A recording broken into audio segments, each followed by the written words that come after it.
శ్రీ లక్ష్మీనారాయణులను ఎవరైతే పూజిస్తూ ఉంటారో ఏ విధమైన కష్టాలు కూడా దర్చేరవు, అష్టైశ్వర్యాలతో తులతూగుతూ ఉంటారు. శ్రీ లక్ష్మీనారాయణులు అన్యోన్యమైన జంట.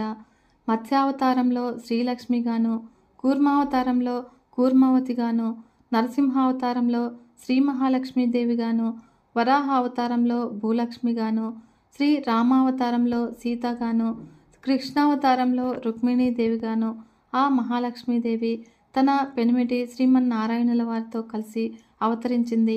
శ్రీ లక్ష్మీనారాయణుల అన్యోన్యత, ఆప్యాయత లోకంలోని దంపతులందరికీ కూడా ఆదర్శంగా ఉంటారు. శ్రీ అంటే సిరులు కురిపించే శ్రీ మహాలక్ష్మి అనే అర్థము, లక్ష్మి అనగా గుర్తు అనే అర్థము. సర్వ ఐశ్వర్యాలకు ఆ తల్లియే కదా సంకేతము. సర్వ విద్యలకు కూడా విద్యాలక్ష్మి రూపంలో ఆ తల్లియే సంకేతము.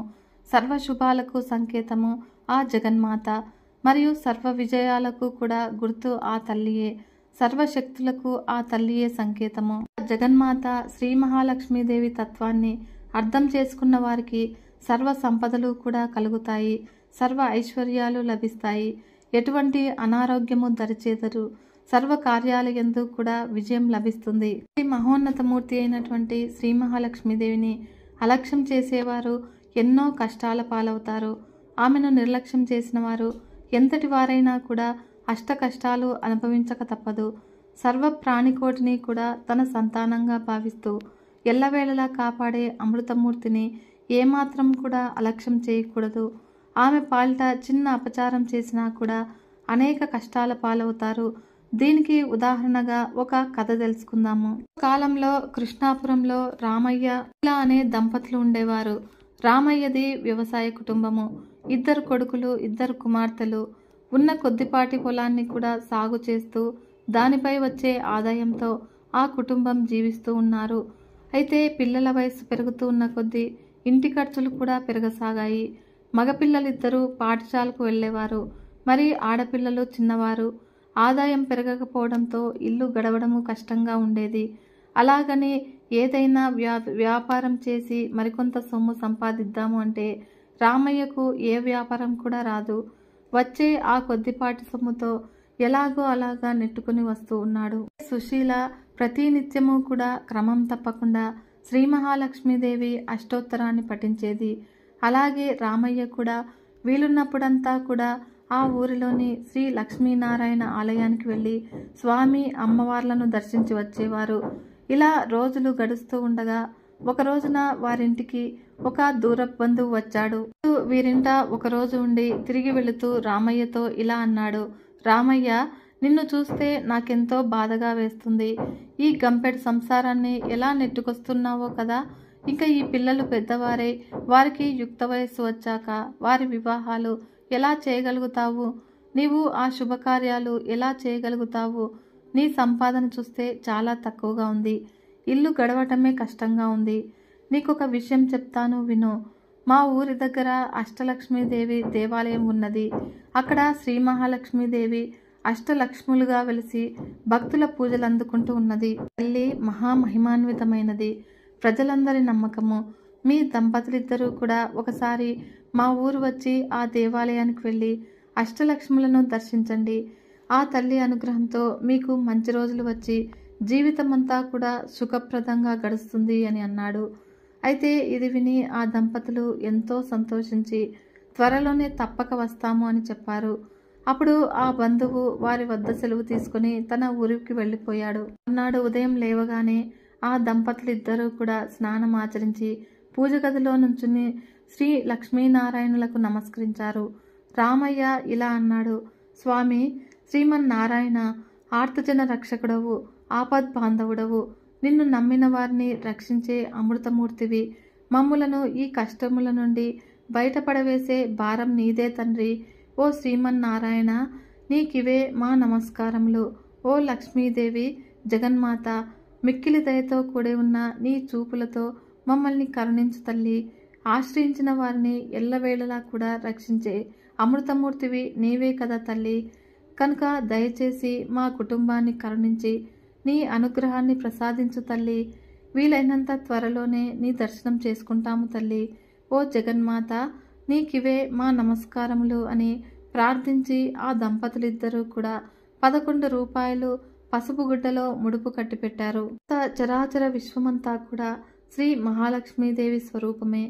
కైలాసంలో రుద్రుని వద్ద పార్వతీగాను, స్వర్గంలో ఇంద్రుని వద్ద శచీదేవిగాను, సత్యలోకంలో బ్రహ్మదేవుని వద్ద సరస్వతీదేవిగాను, అగ్నిదేవికి స్వాహాదేవిగాను, నాగలోకంలో నాగలక్ష్మిగాను, రాజుల వద్ద రాజ్యలక్ష్మిగాను, ధనికుల వద్ద ధనలక్ష్మిగాను, గృహములలో గృహలక్ష్మిగాను ఉన్నది ఆ శ్రీ మహాలక్ష్మీదేవియే. వినయము, తేజస్సు, శక్తి అన్నీ కూడా ఆ మహాలక్ష్మీదేవి అనుగ్రహంతోనే ఒనగూరుతాయి. ఆ జగన్మాత ఎంతో దయాసముద్రాలు కనుక ఆమెను నమ్మి కొలిచే వారికి సర్వ ఐశ్వర్యాలతో సర్వ శుభాలతో అనుగ్రహిస్తుంది. మంచి ఆరోగ్యంతో ఉండటం కూడా ఐశ్వర్యమే కదా. చక్కటి ఆరోగ్యాన్ని కూడా అనుగ్రహించేది కూడా ఆ శ్రీ మహాలక్ష్మీదేవియే. కొంతకాలానికి రామయ్య, సుశీల దంపతులు ఆ ముడుపు తీసుకుని అష్టలక్ష్మి దేవాలయము దర్శించడానికై బంధువుల ఊరు బయలుదేరి వెళ్లారు. ఆ విధంగా ఊరు చేరేసరికి సాయంకాలమైంది. రాత్రి బంధువుల ఇంట నిద్రించి ఉదయాన్నే నిత్యకృత్యాలు తీర్చుకుని శ్రీ అష్టలక్ష్మి దేవాలయానికి చేరుకున్నారు. సాక్షాత్తు శ్రీ మహాలక్ష్మీదేవికి నిలయమై ఉన్నందువలన ఆ ఆలయం ఎంతో సుందరంగా ఉంది. అద్భుతమైన దేవాలయ సౌందర్యం చూసి ఆ దంపతులిద్దరూ కూడా ఎంతో ఆనందపడ్డారు. అఖిలలోక సౌందర్యవతి మనోహరి శ్రీమన్నారాయణుని ప్రియసఖైన శ్రీ మహాలక్ష్మీదేవి లక్ష్ముల రూపంలో కొలువై ఉన్న ఆ దేవాలయం ఎంతో దివ్యమైన శోభను సంతరించుకోవటంతో ఆశ్చర్యం ఏమున్నది. శ్రీ లక్ష్మీనారాయణులను ప్రార్థిస్తూ ఆ దంపతులు ఆలయంలోనికి ప్రవేశించారు. ఆ రోజు జగన్మాత జన్మ నక్షత్రం కూడా కావటం చేత ఆలయమంతా కూడా ఎంతో దివ్యంగా అలంకరించబడి ఉంది. ఆలయ స్తంభాలకు అద్భుతమైన పుష్పాలు చక్కగా అలంకరించబడ్డాయి. మామిడాకులు, తోరణాలు ఎంతో చక్కటి శోభను తీసుకువస్తున్నాయి. ఎటు చూసినా కూడా రంగురంగుల పుష్పాలతో కంటికి ఎంతో ఆహ్లాదకరంగా కనిపిస్తూ ఉన్నది. ఆ విధంగా అందమైన పుష్పములన్నీ కూడా శ్రీ మహాలక్ష్మీదేవి స్వరూపాలే.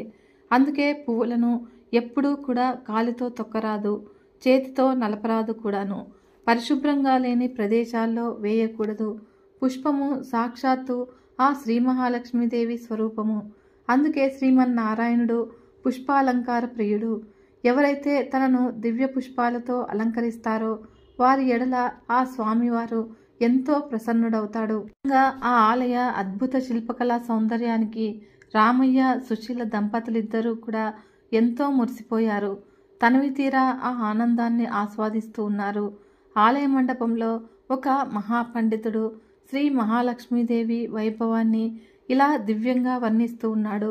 ఓ భక్తజనులారా, ముల్లోకాలను ఎల్లవేళ్లా కూడా రక్షించే శ్రీ మహాలక్ష్మీదేవి బ్రహ్మదేవుని వద్ద సరస్వతిగాను, శ్రీమన్నారాయణుని వద్ద శ్రీ మహాలక్ష్మీదేవిగాను, పరమేశ్వరుని వద్ద పార్వతీదేవిగా భాసిస్తూ ఉన్నది.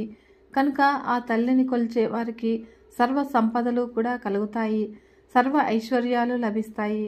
దేనికి కూడా కొదువ అనేది ఉండదు. కనుక సంపూర్ణ ఆరోగ్యం కూడా కలుగుతుంది. ప్రతి నిత్యము ఆ తల్లిని స్మరించిన, కీర్తించిన సర్వ శుభాలు కూడా కలుగుతాయి. అలా ఆ రోజంతా కూడా జయప్రదంగా గడుస్తుంది అని చెప్తూ ఉన్నాడు. రామయ్య దంపతులిద్దరూ కూడా ఆ పండితుడు చెప్పిన విశేషాలన్నీ విని అక్కడి నుంచి బయలుదేరి ముందుగా ఆదిలక్ష్మి ఆలయం వద్దకు వచ్చారు. అద్భుతమైన తేజస్సుతో ప్రకాశిస్తూ ఉన్నటువంటి ఆ తల్లికి నమస్కరించి అటు తర్వాత ధాన్యలక్ష్మి వద్దకు వచ్చారు.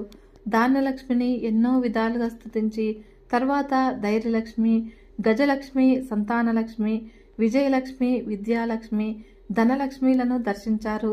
ఎంతో దివ్యమైన తేజస్సుతో అద్భుతమైన పట్టు వస్త్రాలతోనూ రకరకాల దివ్య ఆభరణాలతోనూ అష్టలక్ష్ములందరూ కూడా ఎంతో అద్భుతంగా దర్శనమిచ్చారు.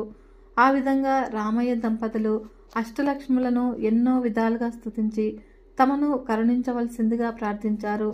ఆలయం నుండి వెలుపలకు వచ్చే ముందు రామయ్య ఒక్కసారి కనులు మూసుకొని శ్రీ మహాలక్ష్మీదేవిని ప్రార్థిస్తూ మనసులో ఇలా అనుకున్నాడు. ఓ జగన్మాత, ఓ శ్రీ మహాలక్ష్మీదేవి, నిన్ను ప్రార్థిస్తూ మనసులో ఇలా అనుకున్నాడు.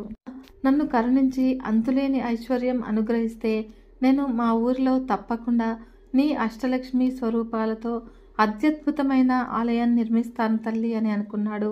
అటు తర్వాత దంపతులిద్దరూ కూడా తిరిగి తమ ఊరు చేరుకున్నారు. శ్రీ మహాలక్ష్మీదేవి తల్లి అనుగ్రహం వలన రామయ్య కుటుంబము మంచి అభివృద్ధిని సాధించింది. కుమారులిద్దరికీ కూడా మంచి చదువులు కలిగి ఉన్నత ఉద్యోగాలు లభించాయి. మరియు కుమార్తెలకు మంచి వరులతో వివాహాలు జరిగాయి. స్నేహితులు కొంతమంది సహాయం చేయగా రామయ్య 2-3 వ్యాపారాలు కూడా ప్రారంభించాడు. విధంగా ఆ శ్రీ మహాలక్ష్మీదేవి తల్లి అనుగ్రహం వలన ఆ వ్యాపారాలన్నీ కూడా ఎంతో అభివృద్ధి చెందాయి. ఎన్నో లాభాలు వచ్చాయి. చుట్టుపక్కల గ్రామాల్లో రామయ్య అంతటి ధనవంతుడు లేడని ప్రజలు చెప్పుకునేవారు. ఇంత సంపద రావటంతో తాను ఆ రోజున శ్రీ అష్టలక్ష్మి దేవాలయం కట్టిస్తానని ఆ జగన్మాతకి ఇచ్చినటువంటి మాట మర్చిపోయాడు. ధన సంపదలో పడి భగవంతుని స్మరించడం కూడా మర్చాడు. తమకిచ్చిన మాట తప్పినందుకు అష్టలక్ష్ములకు ఆగ్రహం కలిగింది. అంతే, ఎంతో వెలిగిపోతూ ఉన్నటువంటి ఆ కుటుంబంలో ఎన్నో సమస్యలు రాసాగాయి. ఆదిలక్ష్మి అనుగ్రహం కోల్పోవటంతోనే రామయ్యకు వ్యాపారం మీద పట్టు సడలింది. తన సరుకు అమ్ముడుపోవటం కష్టంగా మారింది. తాను ఎంతో నాణ్యమైన సరుకును విక్రయించినా కూడా కొనేవారే లేక వ్యాపారంలో నష్టం రావటం మొదలైంది. వ్యాపారాలు ఇలా ఉండగా ధాన్యలక్ష్మి అనుగ్రహం కోల్పోవటంతో పంట సరిగ్గా రాలేదు. అకాల వర్షాలు వచ్చి అంతా కూడా నీటిలో కొట్టుకుపోయింది. అటు వ్యాపారం సరిగా లేక ఇటు పంట కూడా చేతికి రాక రామయ్య నానా కష్టాలు పడ్డసాగాడు. ఇదిలా ఉండగా లక్ష్మి కూడా ఆగ్రహం చేత తనలో ఇన్ని రోజుల నుండి ఉన్నటువంటి ధైర్యం కూడా సన్నగిలింది. వ్యాపారం దెబ్బతిన్నప్పటికీ కూడా పంట కోల్పోయినప్పటికీ మరలా వచ్చే సంవత్సరం పుంజుకొనవచ్చునని అనుకున్నాడు. కానీ ఎప్పుడైతే ధైర్యలక్ష్మి కూడా అనుగ్రహించడం మానేసి తనపైన ఆగ్రహించిందో రామయ్య ధైర్యం మొత్తము కూడా కోల్పోయాడు. ఏ పని చేయలేకపోయాడు. ఏదో తెలియని నీరసము రామయ్యను ఆవహించింది. ఈ విధంగా కొన్ని రోజులకు గజలక్ష్మికి కూడా రామయ్య మీద ఆగ్రహం కలిగింది. అక్కడతో రామయ్య అప్పుల పాలయ్యాడు. తాను ఉన్న ఇంటిని కూడా తాకట్టు పెట్టవలసి వచ్చింది. ఈ విధంగా అష్టలక్ష్ములైనటువంటి ఆదిలక్ష్మి, ధనలక్ష్మి, ధైర్యలక్ష్మి, గజలక్ష్మి, సంతానలక్ష్మి, విజయలక్ష్మి, విద్యాలక్ష్మి, ధాన్యలక్ష్ముల ఆగ్రహానికి గురైన వాడై రామయ్య అనేక కష్టాలు పడ్డాడు. చివరికి ఒక రోజున ఇల్లు కూడా అప్పులవారి పరమై ఒక అద్దె ఇంట్లో నివసించసాగాడు. ఎంతో వైభవంగా బతికిన ఆ ఊరిలో తాను ఎందుకు కొరగాని బికారివానిలాగా బ్రతకవలసి వచ్చిందని చింతించాడు. ఇదంతా కూడా తన పూర్వజన్మ కర్మఫలం అని తలచాడు. అంతే తప్ప తాను అష్టలక్ష్ములకు ఇచ్చిన మాట నిలబెట్టుకోనందుకు వల్లనే ఇది ఇలా జరిగిందని గ్రహించలేకపోయాడు. కాలం ఇలా గడుస్తూ ఉండగా ఒకసారి ఆ ఊరిలో ఒక సాధువు వచ్చాడు. అతడు ఎంతో మహిమగలవాడని, ఎవరి జాతకమైనా కూడా ఎంతో నిక్కచ్చిగా చెప్పగలడని ఊరంతా కూడా చెప్పుకున్నారు. అయితే ఆ మాట విన్న రామయ్య దంపతులు ఒక రోజున ఆ సాధువు వద్దకు వెళ్ళి తమ పరిస్థితిని విన్నవించారు. అయితే వీరి మాటలన్నీ కూడా సావధానంగా విన్న ఆ సాధువు కనులు మూసుకొని కొద్దిసేపు ధ్యానంలో చేసి ఏదో స్ఫురించిన వాడై కనులు తెరిచి రామయ్య దంపతులతో ఇలా అన్నాడు: నాయనలారా, శ్రీ మహాలక్ష్మీదేవి అనుగ్రహం కోల్పోవడం వల్లనే మీకు గతి పట్టింది. నీవు ఒక్కసారి నీ బంధువు ఊరు వెళ్ళినప్పుడు అక్కడ ఉన్నటువంటి అష్టలక్ష్మి ఆలయానికి వెళ్ళి ఆ తల్లులందరినీ కూడా దర్శించి వారికి ఒక అద్భుతమైన ఆలయము మీ ఊరిలో కూడా కట్టిస్తాను అని మొక్కుకున్నావు. కానీ ఎంతో ధనము సంపాదించిన తర్వాత నీవు కాలక్రమేణా ఆ మాట మర్చిపోయావు. కనుక ఆ తల్లులందరూ కూడా నిన్ను అనుగ్రహించడము వలనే నీవు వ్యాపారంలో ఎంతో లాభాలు సార్జించడం జరిగింది. పంటలన్నీ కూడా ఎంతో ఎక్కువ దిగుబడిని ఇచ్చాయి. కానీ నీవు ఈ విషయం గ్రహించక ఆ అష్టలక్ష్ముల ఆగ్రహానికి గురైనావు. ఆడిన మాట తప్పటం వలన నీకు ఈ దుస్థితి పట్టింది అని అన్నాడు. రామయ్య ఆ సాధువుతో, స్వామి, ఇప్పుడు నాకు గుర్తుకు వచ్చింది. నేను మా ఊరిలో అష్టలక్ష్మి దేవాలయం కట్టిస్తాను అని అన్నమాట నిజమే. కానీ నాకు ఐశ్వర్యం కలగగానే కానరాని అహంకారంతో పడి ఆ తల్లులకు ఇచ్చిన మాట మరిచాను. ఇప్పుడు ఉన్న పరిస్థితిలో ఎలా తీర్చగలను? ఈ పరిస్థితి నుంచి బయటపడితే ఈసారి తప్పక నెరవేరుస్తాను. కనుక ఈ దుర్భర కష్టాల నుంచి బయటపడే ఉపాయం చెప్పి మమ్మల్ని అనుగ్రహించవలసింది అని ప్రార్థించాడు. అప్పుడు ఆ సాధువు వారితో ఇలా అన్నాడు, ఓ దంపతులారా, మీరు ఆ దేవాలయానికి వెళ్ళి అక్కడే 11 రోజులు నిద్రించి రోజు ఉదయాన్నే ఆలయ ఆవరణమంతా కూడా మీ చేతులతోనే శుభ్రం చేసి ఆ అష్టలక్ష్ములను సేవించండి. అప్పుడు మీకు ఆ తల్లుల అనుగ్రహం కలిగి తిరిగి మీకు మీ పూర్వ వైభవము మీకు కలుగుతుంది అని అన్నాడు. మాటలు విన్నటువంటి రామయ్య దంపతులు అలాగే చేస్తామని చెప్పి ఆ సాధువుకు నమస్కరించి అతని వద్ద సెలవు తీసుకొని తమ ఇంటికి వెళ్ళిపోయారు. దంపతులు ఇద్దరూ కూడా ఆ మర్నాడే బయలుదేరి ఆ ఊరికి వెళ్ళి అక్కడ ఆలయం పక్కన ఉన్నటువంటి ధర్మసత్రంలో బస చేశారు. ఆ ధర్మసత్రంలోనే 11 రోజులు ఉండి ప్రతిరోజు ఉదయాన్నే లేచి త్వరగా కాలకృత్యాలు తీర్చుకొని ఆలయ ప్రాంగణమంతా కూడా చీపురు తీసుకుని శుభ్రంగా ఊడ్చేవారు. తర్వాత నీళ్లు చల్లి సుశీల మంచి ముగ్గులు పెట్టేది. ఈ విధంగా ఆ అష్టలక్ష్ములకు 11 రోజులు సేవించి వారవటం చేత తిరిగి అమ్మవారి అనుగ్రహం పొందారు. అటు తర్వాత తమ ఊరు వచ్చారు. ఆ మర్నాడే ఎప్పుడో దేశాంతరాలు వెళ్ళిన ఒక పాత స్నేహితుడు కలిసి రామయ్య దీన పరిస్థితిని తెలుసుకొని ఎంతో బాధపడి తిరిగి ఏదైనా వ్యాపారం ప్రారంభించవలసిందిగా కొంత సొమ్ము ఇచ్చాడు. అయితే ఇది ఆ మహాలక్ష్మీదేవి అనుగ్రహం తప్ప మరొకటి కాదని ఆ దంపతులు తలచారు. ఆ జగన్మాత అనుగ్రహంతో కొద్ది రోజుల్లో వ్యాపారం ఎంతో అభివృద్ధి చెందింది. ఆ లాభాలతో మరొక వ్యాపారం ప్రారంభించి దానిలోనూ ఎన్నో లాభాలు గడించారు. వచ్చిన సొమ్ముతో తిరిగి సొంత ఇల్లు కట్టుకున్నారు. 2 ఎకరాల పొలం కూడా కొనుక్కున్నారు. ఆ అష్టలక్ష్ముల అనుగ్రహంతో ఆ సంవత్సరం పంటలు బాగా పండి ఎంతో ఆదాయం లభించింది. ఈ విధంగా 2 సంవత్సరాల్లో పోగొట్టుకున్న దానికంటే కూడా ఎక్కువ సంపాదించారు. ఇక ఏమాత్రం ఆలస్యం చేయకూడదు అని తలచి పండితులను పిలిచి శ్రీ అష్టలక్ష్మీదేవి ఆలయము శంకుస్థాపనకై శుభముహూర్తం నిశ్చయించారు. విధంగా శ్రీ మహాలక్ష్మీదేవి అనుగ్రహంతో ఆ ఆలయం కొద్ది కాలంలోనే ఎంతో అత్యద్భుతంగా నిర్మితమైంది. చుట్టుప్రక్కల ఉన్న ఊళ్ళలో ఇంత దివ్యమైన ఆలయము మరెక్కడా లేదని పేరు కూడా వచ్చింది. ఈ విధంగా రోజు ఎందరో భక్తులు వచ్చి అష్టలక్ష్ములను దర్శించి ఆనందపడి వెళ్ళేవారు. ఈ విధంగా రామయ్య దంపతులు బ్రతికినంత కాలము కూడా సుఖంగా జీవించి చివరన ముక్తిని పొందారు. కనుక శ్రీ మహాలక్ష్మీదేవిని నమ్మి కొలిచే వారికి ఎటువంటి కష్టాలు కూడా దరిచేరవు, సర్వ సౌభాగ్యాలు కూడా కలుగుతాయి కదా ఫ్రెండ్స్. మనందరిపైన కూడా ఆ శ్రీ మహాలక్ష్మీదేవి అనుగ్రహము వేళలా ఉండాలని కోరుకుంటూ ఉన్నాను. వీడియో కనుక మీకు నచ్చినట్లయితే ఒక చిన్న లైక్ చేసి మన ఛానల్ని ఇంతవరకు సబ్స్క్రైబ్ చేసుకోకుంటే సబ్స్క్రైబ్ చేసుకుని సపోర్ట్ ఇవ్వండి ఫ్రెండ్స్. మరొక మంచి వీడియోతో మీ ముందుకు వస్తాను. అంతవరకు సెలవు. నమస్కారం.